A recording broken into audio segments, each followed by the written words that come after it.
ఏపీలో మార్చి 13న జరగబోతున్న ఎమ్మెల్సీ ఎన్నికలు వైసీపీ సర్కార్కు కంటిమీద కునుకు లేకుండా చేస్తున్నాయి. 2 ఉపాధ్యాయ ఎమ్మెల్సీ ఎన్నికలు, 3 పట్టభద్రుల ఎమ్మెల్సీ స్థానాల ఎన్నికల ఫలితాలు వచ్చే సాధారణ ఎన్నికల ఫలితాలు పెను ప్రమాదం చూపే అవకాశం ఉండటంతో వైసీపీ నేతల గుండెల్లో గుబులు పుట్టిస్తోంది. ఎమ్మెల్సీ ఎన్నికలు జరుగుతున్న పలుచోట్ల క్షేత్రస్థాయిలో పరిస్థితి తమకు అనుకూలంగా లేదని వైసీపీ భావిస్తోంది. 4 ఏళ్ల పాటు అభివృద్ధిని పూర్తిగా వదిలేసిందని జగన్ ప్రభుత్వంపై ప్రతిపక్షాలు ఆధారాలతో సహా ఆరోపణలు చేస్తున్నాయి. ఈ క్రమంలో ప్రజా వ్యతిరేకత ఎంత ఉందనేది ఖచ్చితంగా బయటపడే అవకాశం ఉండటంతో ఈ ఎన్నికలు వైసీపీకి అగ్నిపరీక్షలా మారాయి.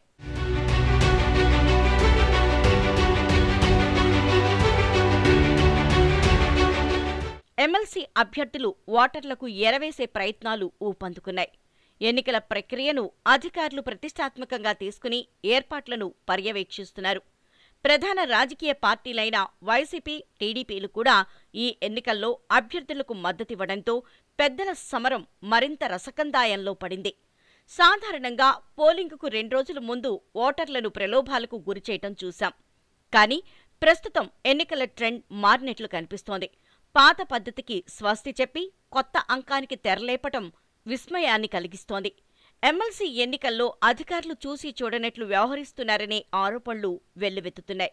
ఎలాగైనా గెలవాలనే కుట్రతో అధికార వైసీపీ ప్రలోభాలకు పాల్పడుతోందనే విమర్శలొస్తున్నాయి.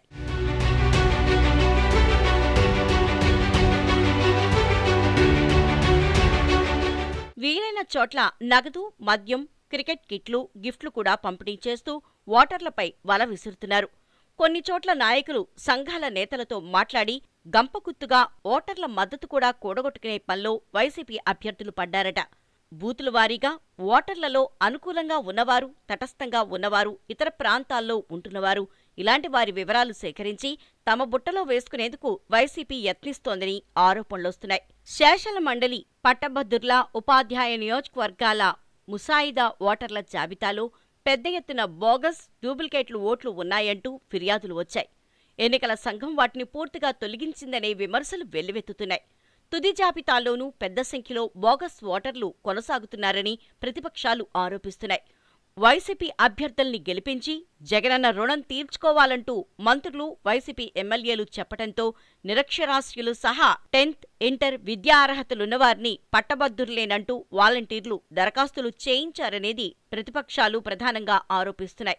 ఏ ఎన్నికల్లో అయినా ఎన్నికల సంఘం ఓటర్ల జాబితా ప్రకటించేటప్పుడు పూర్తిగా పరిశీలించాలి. డూప్లికేట్ ఓటర్లు, స్థానికేతరుల ఓటర్లను తీసేసి కొత్తగా లిస్టు విడుదల చేసే బాధ్యత ఎన్నికల అధికారులదే. కానీ ఈ ఎన్నికల సంఘం డూప్లికేట్ల ఓట్లను తొలగించలేదనే ఆరోపణలు వెల్లువెత్తుతున్నాయి. కొందరు వైసీపీ అభ్యర్థులు సాధారణ ఎన్నికల్లో చేసిన విధంగానే ఖర్చుకు వెనకాడటం లేదు. ఓటర్లను డబ్బుతో లోబర్చుకునేందుకు వెనుకాడటం లేదు. శ్రీకాకుళం, విజయనగరం, విశాఖపట్నం ఎమ్మెల్సీ ఎన్నికల వేళ ప్రైవేటు విద్యాసంస్థల యాజమాన్యాలతో అధికార పార్టీ జరిపిన చర్చల్లో Andhra university vice chancellor Prasad Reddy, registrar V. Krishnamohan పాల్గొన్నా ఆర్డీఓ, డీఆర్ఓలకు తెలియజేసినా వారు స్పందించలేదని వామపక్షాల నేతలు ఆరోపించారు. పైగా ఆ సమావేశాన్ని మంత్రి బొత్స సమర్థించటం వివాదాలకు దారితీసింది.